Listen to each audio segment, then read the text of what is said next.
Comment ಆಗಿಂದ ಮುಂಚೆ ನಾನು ಹೇಳ್ಬಿಡ್ತೀನಿ ನಾನು ಯಾಕೆ ಶರ್ಟ್ ಬಿಚ್ಚಿದ್ದೀನಿ ಅಂತ.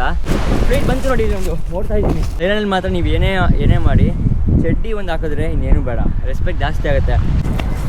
ಕಾಣತ್ತಲ್ವಾ ಅಲ್ಲಿ ಹೈಲೇ ಏನೇ ಈಗ ಶರ್ಟ್ ಬಿಚ್ಚ ಮೇಲೆ full hi hi hello hello ಅಂತಾರೆ. ಐ ನೋ ಮುಂಬೈ ಅಂತಂತು, ನೋ ಮುಂಬೈ ಓನ್ಲಿ ಕರ್ನಾಟಕ ಬೆಂಗಳೂರು ಅಂತಂದರೆ ಓ ಬೆಂಗಳೂರು ವಿಜಯ್ ಮಲ್ಯ ಅಂತ.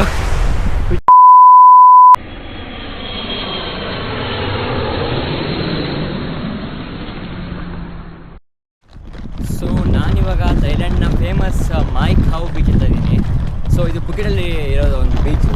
ಸೊ ಈ ಬೀಚ್ ಯಾಕೆ ಫೇಮಸ್ ಅಂತಂದರೆ ಇದು ತುಂಬ ಕಡಿಮೆ ಜನ ಗೊತ್ತಿರೋ ಬೀಚ್ ಇದು. ಯಾಕೆ ಈ ಬೀಚ್ ಫೇಮಸ್ ಅಂತಂದರೆ ಈ ಬೀಚ್ ಪಕ್ಕದಲ್ಲೇ ಏರ್ಪೋರ್ಟ್ ಇದೆ, ಪುಕೆಟ್ ಇಂಟರ್ನ್ಯಾಷನಲ್ ಮತ್ತು ಡೊಮೆಸ್ಟಿಕ್ ಏರ್ಪೋರ್ಟು. ಯಾವುದೇ ಫ್ಲೈಟ್ ಫ್ಲೈ ಆಗಿ ಯಾವುದೇ ಫ್ಲೈಟು ಲ್ಯಾಂಡ್ ಆಗಬೇಕಾದ್ರೂ ಈ ಬೀಚ್ ಮೇಲೇ ಹೋಗಬೇಕು.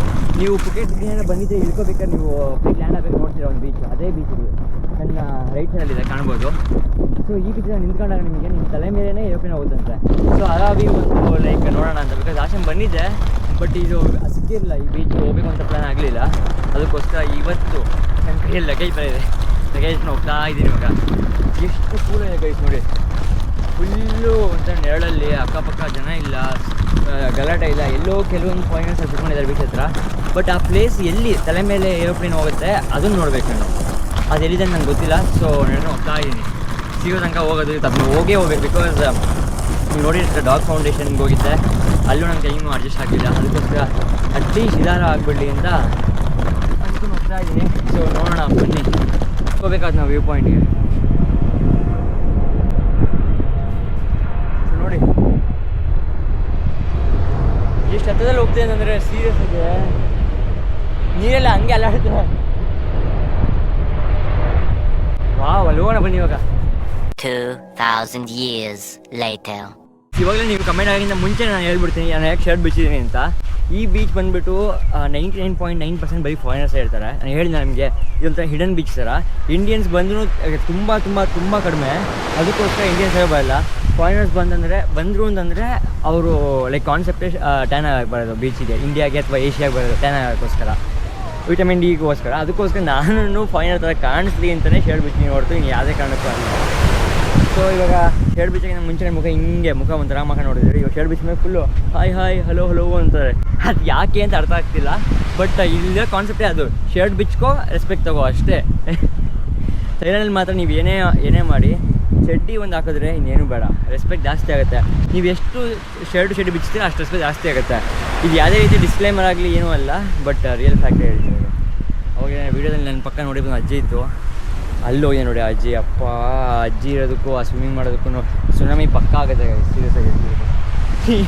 ಅಜ್ಜಿ ಒಂದು 100 ಟನ್ ಇದೆ, ಸುನಾಮಿ ಆಗ್ದಲೇ ಇರುತ್ತಾ. ನಾನಿರೋದೇ ಒಂದು ಅರ್ಧ ಕಾಲು kg ಅಷ್ಟೇ. ಆ ಅಜ್ಜಿ ಬಂದು ನಂಗೆ ಕೇಳ್ತು ವೇರ್ ಆರ್ ಯು ಫ್ರಮ್ ಅಂತ. ಶರ್ಟ್ ಬಿಚ್ಚೋ ತನಕ ಮಾತಾಡ್ತಿಲ್ಲ, ಶರ್ಟ್ ಬಿಚ್ಚಿದ ಮೇಲೆ ವೇರ್ ಆರ್ ಯು ಫ್ರಮ್ ಅಂತಂತು. ನಾನು ಇಂಡಿಯಾ ಅಂತಂದೆ, ಇವನೋ ಕರ್ನಾಟಕ ಅಂತಂದೆ. ನೋ ಐ ನೋ ಮುಂಬೈ ಅಂತಂತು, ನೋ ಮುಂಬೈ ಓನ್ಲಿ ಕರ್ನಾಟಕ ಬೆಂಗಳೂರು ಅಂತಂದೆ. ಓ ಬೆಂಗಳೂರು ವಿಜಯ್ ಮಲ್ಯ ಅಂತ. ವಿಜಯ್ ಮಲ್ಯ ಎಲ್ಲೆಲ್ಲಿ ಫೇಮಸ್ ಆಗಿಬಿಟ್ಟಿದ್ದಾರೆ ನೋಡಿ. ಹಂಗೆ ಹೇಳಿದ್ಮೇಲೆ ಫ್ರೆಂಡ್ ಆದೆ. ಓಕೆ ಅಂತಂದು ನಾನು ಕೇಳಿದೆ ನೀವೆಲ್ಲಿ ಅಂತ. ನ್ಯೂಜಿಲ್ಯಾಂಡ್ ಅಂತಂದರು. ಒಬ್ಬರೇ ಬಂದಿದ್ದಾರೆ ಅಂತ ನೋಡಿ, 57 ಇಯರ್ಸ್ ಅಜ್ಜಿ, ಅದಕ್ಕೆ ಒಬ್ಬರೇ ಬಂದಿದೆ ನ್ಯೂಜಿಲ್ಯಾಂಡಿಂದ. ಇಲ್ಲಿ ಬಂದು ಯಾಕೆ ಬಂದ್ರಿ ಅಂತ ಕೇಳಿದ್ರೆ ಟ್ಯಾನ್ ಆಗಬೇಕಂತ. ಇಲ್ಲಿ ಬಂದು ಏಷ್ಯಾದಲ್ಲಿ ಅವರಿಗೆ ಮೇಯ್ನಾಗಿ ಥೈಲ್ಯಾಂಡ್ ತುಂಬ ಇಷ್ಟ ಅಂತ. ಬಿಕಾಸ್ ಏನು ರೂಲ್ಸ್ ಇಲ್ಲ ಹಂಗೆ ಅಂತ. ಅಯ್ಯೋ ಕರ್ಮ ಕಣಪ್ಪ. ನಾನು ಫ್ಲೈಟಿಗೆ ವೆಯ್ಟ್ ಮಾಡಿ ಸಾಕಾಗೋಯ್ತು. ಯಾವ ಬರ್ತೋ ಗೊತ್ತಿಲ್ಲ, ಬರೋದಂಕ ವೆಯ್ಟ್ ಮಾಡ್ತೀನಿ ಅಷ್ಟೇ. ನಾನು ಸ್ವಲ್ಪ ಟ್ಯಾನ್ ಆಗ್ತೀನಿ, ಫಾರಿನರ್ ಥರ ಕಾಣಿಸ್ಬೇಕಲ್ಲ. ಮೊದಲೇ ತುಂಬ ವೈಟ್ ಇದ್ದೀನಿ. Let's go guys. ಇದೇ ಮಾವ್ಕಾವ್ ಬೀಚು ನಾನು ಬಂದಿರೋದು. ಅವಾಗ ತೋರಿಸಿ ನಡ್ಕೊಂಬರ್ತಾ ಇದ್ದೆ. ಸೊ ಇದೇ ಬೀಚಲ್ಲಿ ಇವಾಗ ಕಾಣುತ್ತಲ್ವಾ ಇಷ್ಟು ದೊಡ್ಡ ಬೀಚು. ಈ ಪಾಯಿಂಟ್ ಅಥವಾ ಆ ಪಾಯಿಂಟಲ್ಲಿ ಏರೋಪ್ಲೇನ್ ಹಾರುತ್ತೆ, ಅದೇ ಏರ್ಪೋರ್ಟು. ಈ ಬಿಲ್ಡಿಂಗ್ ಕಾಣ್ತಾವ ಹಿಂದೆ, ಆ ಬಿಲ್ಡಿಂಗ್ ಹಿಂದೆ ಇರೋದೇ ಏರ್ಪೋರ್ಟು.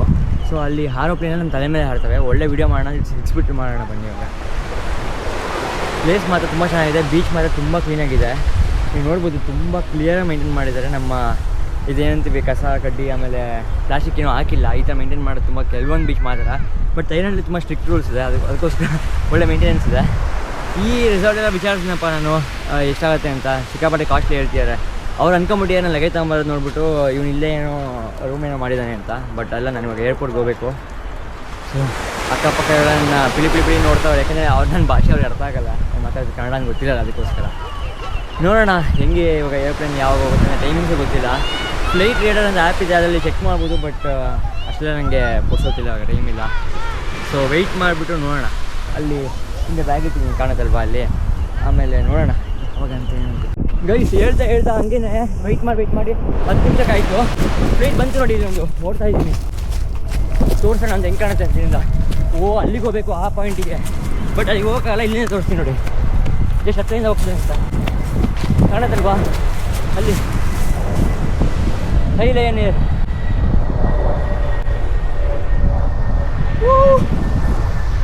ಸಾಕು ಗೈಸ್, ಅಷ್ಟು ಅಲ್ಲಿ ಎಲ್ಲ ಹೋಗೋಕ್ಕಾಗಲ್ಲ ಇವಾಗ, ಸಾಕಾಗೋಗಿದೆ ಹಂಗೇನೆ. ಕೆಲವೊಂದು 2-3 ಫೋಟೋ ತಗೊಂಬಿಟ್ಟು ಇಲ್ಲಿಂದ ಹೊರಡ್ತೀನಿ ಅಷ್ಟೇ. ಬೀಚ್ ಚೆನ್ನಾಗಿದೆ, ಫ್ರೆಂಡ್ಸ್ ಫ್ಯಾಮಿಲಿ ಯಾರೇ ಬಂದು ವಿಸಿಟ್ ಮಾಡಿ ಈ ಬೀಚ್ನ. 90% ಇಂಡಿಯನ್ಸ್ ಬರಲ್ಲ, ಸೊ ಇಂಡಿಯನ್ಸ್ ಎಲ್ಲ ಕಡೆ ನುಗ್ತೀರಾ, ಇದೊಂದು ನುಗ್ಬಿಡಿ ಐತಲ್ಲ, ಇದೊಂದು ಪ್ಲೇಸ್ ಕವರ್ ಮಾಡ್ದಂಗೆ ಆಗುತ್ತಲ್ಲಾಗೆ. ಥೈಲ್ಯಾಂಡ್ ಎಲ್ಲಿ ನೋಡ್ರು ನೀವೇ ಇರ್ತೀರ ಇಂಡಿಯನ್ಸು. ಗೈಸ್ ಹೇಳ್ತಾ ಹಂಗೇನೆ ವೆಯ್ಟ್ ಮಾಡಿ 10 ನಿಮಿಷಕ್ಕೆ ಆಯಿತು. ಫ್ಲೈಟ್ ಬಂತು ನೋಡಿ, ಇಲ್ಲಿ ಒಂದು ಓಡ್ತಾ ಇದ್ದೀನಿ, ತೋರಿಸೋಣ ಅಂತ ಹೆಂಗೆ ಕಾಣುತ್ತೆ ಅಂತಿನಿಂದ. ಅಲ್ಲಿಗೆ ಹೋಗಬೇಕು ಆ ಪಾಯಿಂಟಿಗೆ, ಬಟ್ ಅಲ್ಲಿಗೆ ಹೋಗೋಕ್ಕಾಗಲ್ಲ, ಇಲ್ಲಿಂದ ತೋರಿಸ್ತೀನಿ ನೋಡಿ ಎಷ್ಟು ಹತ್ತಿರದಿಂದ ಹೋಗ್ತದೆ ಅಂತ ಕಾಣುತ್ತಲ್ವಾ. ಅಲ್ಲಿ ಥೈಲ್ಯಾಂಡ್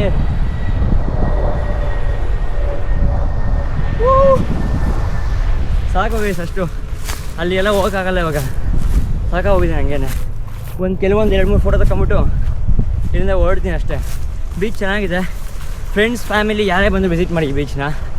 90% ಇಂಡಿಯನ್ಸ್ ಬರಲ್ಲ, ಸೊ ಇಂಡಿಯನ್ಸ್ ಎಲ್ಲ ಕಡೆ ನುಗ್ತೀರಾ, ಇದೊಂದು ನುಗ್ಬಿಡಿ ಐತಲ್ಲ, ಇದೊಂದು ಪ್ಲೇಸ್ ಮಾಡ್ದಂಗೆ ಆಗುತ್ತಲ್ಲಾಗೆ. ಥೈಲ್ಯಾಂಡ್ ಎಲ್ಲಿ ನೋಡ್ರು ನೀವೇ ಇರ್ತೀರ ಇಂಡಿಯನ್ಸು, ಈ ಪ್ಲೇಸ್ ಒಂದು ಬಿಟ್ಬಿಟ್ಟು ಅಷ್ಟೇ. So to all my Indian friends, please come to Thailand, come to Phuket and then go to Mai Khao beach. One of the best beaches in Thailand.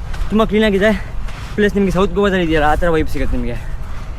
ಏನೂ ಇದಿಲ್ಲ, ಟಾಟಾ ಇಲ್ಲ, ಸೌಂಡ್ಸ್ ಇಲ್ಲ, ಕ್ಲೀನ್ ಬೀಚಸ್ಸು, ಗಲೀಜಿಲ್ಲ. ಸೊ ಹೋಗೋಣ ಬನ್ನಿ ಇವಾಗ. Live example ತೋರಿಸ್ತೀನಿ ನಾನು ಎಷ್ಟು ಲೇಸಿ ಅಂತಂದರೆ, ಅಲ್ಲಿ ಕಾಣ್ಬೋದು ನಿಮಗೆ ಲೆಫ್ಟಲ್ಲಿ ಆ ಎಂಡಲ್ಲಿ ಕಾಣಿಸಲ್ಲ ಕ್ಯಾಮ್ರಾದಲ್ಲಿ ಅಷ್ಟು ದೂರ, ಅದೇ ಏರ್ಪೋರ್ಟು, ಅದೇನೇ ಇದು ಏನಂತೀವಿ ಬೀಚ್ದು ಮೈನ್ ಇದು. ಇಲ್ಲಿಂದ ಒಂದು ಹಾರ್ಡ್ಲಿ ಒಂದು 2 ನಿಮಿಷ ಅಥವಾ 5 ನಿಮಿಷ ವಾಕ್ ಅಂದ್ಕೊಳ್ಳಿ ಮರಳ ಮೇಲೆ. ಅಲ್ಲಿಗೆ ಹೋಗಿ ಫೋಟೋ ತಗೊಳ್ಬೋದು, ಇಲ್ಲೇ ನಿಂತ್ಕೊಂಡು ಫೋಟೋ ತಗೋತೀನಿ. ಯಾಕೆ ಹೇಳಿ, ನಾನು ತುಂಬ ಲೇಸಿ ಅಂತ. ಸೊ ಎಷ್ಟು ಹಾಳು ಮಾಡಿಬಿಟ್ಟಿದೆ ಲೇಸಿನೆಸ್ನ ಅದು, ಯಪ್ಪ ದೇವ್ರೆ. ಅಲ್ಲಿಂದ ಏರ್ಪ್ಲೇನ್ ಬಂತು, ಇವಾಗ ಸಾಕ್ಬಿಡಿ ಇದನ್ನೇ ನೋಡ್ಕೊಂಡು ಹೋಗೋಣ ಅಂತ ಆ ರೇಂಜಿಗೆ ಲೇಸಿ ಆಗ್ಬಿಟ್ಟಿನಿ ನಾನು ಇವಾಗ. ಅಯ್ಯೋ, ಈ ವಿಡಿಯೋದಲ್ಲಿ ಇಷ್ಟ ಗೈಸ್, ಇನ್ನೇನಿಲ್ಲ. ಮೈ ಖಾವ್ ಬೀಚಿಗೆ ಬರಬೇಕಿತ್ತು, ಒಂದು ಬಕೆಟ್ ಲಿಸ್ಟಲ್ಲಿ ಇತ್ತು, ಸೊ ಬಂದಿದ್ದೀನಿ. ಮಾಕಾವ್ ಬೀಚ್ ತುಂಬ ಚೆನ್ನಾಗಿದೆ, ಹೇಳಿದ್ನಲ್ಲ, ಫ್ಯಾಮಿಲಿ ಮತ್ತು ಫ್ರೆಂಡ್ಸಿಗೆ, ಮೈನ್ಲಿ ಫ್ಯಾಮಿಲೀಸ್ ಬಂದರೆ ತುಂಬ ಚೆನ್ನಾಗಿದೆ. ಬಂದು ವಿಸಿಟ್ ಮಾಡಿ. ಇಂಡಿಯನ್ಸ್ ಮೈನಾಗೆ ಇಲ್ಲೂ ಬಂದು ನಿಮ್ಮ ಆಟ ತೋರಿಸ್ಬಿಡಿ, ನುಗ್ಬಿಡಿ ಅಷ್ಟೇ, ಇನ್ನೇನಿಲ್ಲ. No disrespect for anybody. ಇಷ್ಟ ಇದ್ದಿರೋ ವಿಡಿಯೋ ಲೈಕ್ ಮತ್ತು ಶೇರ್ ಮಾಡಿ, ಸಬ್ಸ್ಕ್ರೈಬ್ ಮಾಡಿ. ಫ್ಯೂರಿ ಕನ್ನಡ ವ್ಲಾಗ್ಸ್ಗೆ ಸಬ್ಸ್ಕ್ರೈಬ್ ಮಾಡಿ. Bye bye from Phuket, Thailand.